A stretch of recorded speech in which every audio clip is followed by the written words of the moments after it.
They have literally been through the mud for it. She's ruined their lives. Consistency had never been a feature of the complainant's evidence. That is what the campaign is trying to aim for. It is a pressing matter. Men don't speak about it because we want to keep strong face and not come off as weak.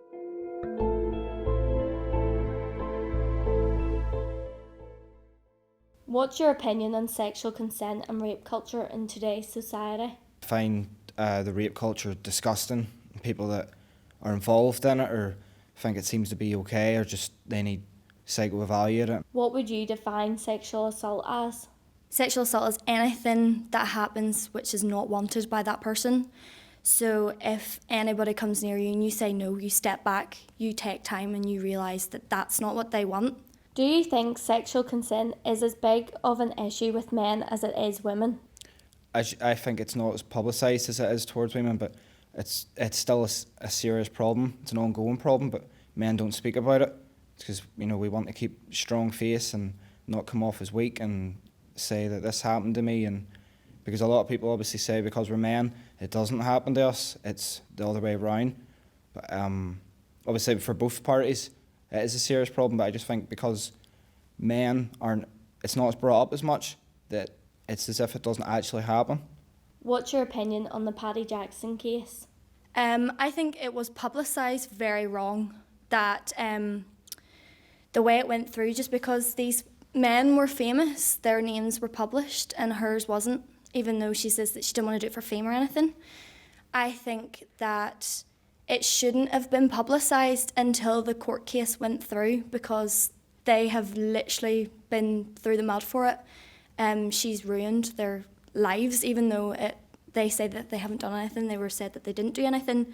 She still made a claim that has potentially ruined the rest of their career. Are you aware of the no grey zone? I'm not aware of it, but I'm sure with appropriate and continuous campaigns it will make people such as myself more aware of it, so that way whatever the problem is, it can be tackled appropriately. I've seen the advertisements around uni and the posters and stuff, and I think it should be publicised more to make students more aware because some people have no idea what it is. The No Grey Zone came about last year. It was a campaign brought about through the PSNI, who worked in collaboration with ourselves and the Students' Union as well as other organisations. And through that we've worked together to do infographics and to provide information to students on what sexual consent is.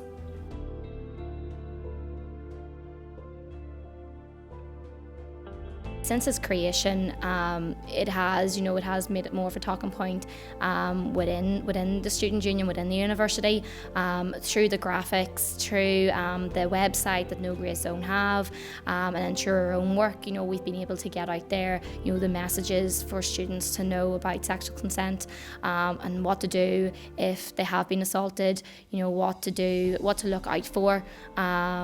And who to contact. So it definitely you have seen more of an increase in knowledge within students. But again, there's still more work to be done, it never stops. Ever since the Paddy Jackson case, do you think the no grey zone is a more pressing matter? Yeah, well, overall it is a pressing matter, but particularly during that trial, it did become more of a talking point. And from then, it has become more of a thing that us as Students' Union need to focus more on, and to be able to provide students, the facts and what positive sexual consent is.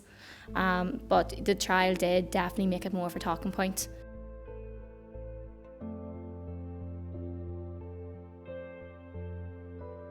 Do you think students shy away from the topic on sexual consent? Yeah, I do think there is a bit of a stigma, out there with, I suppose it's all about, what does consent look like? What exactly is sexual consent?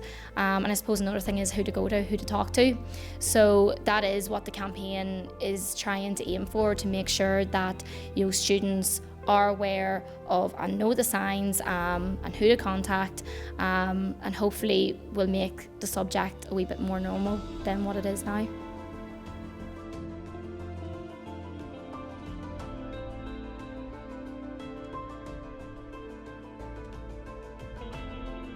Could you discuss the myths around sexual assault and what would be the most common ones?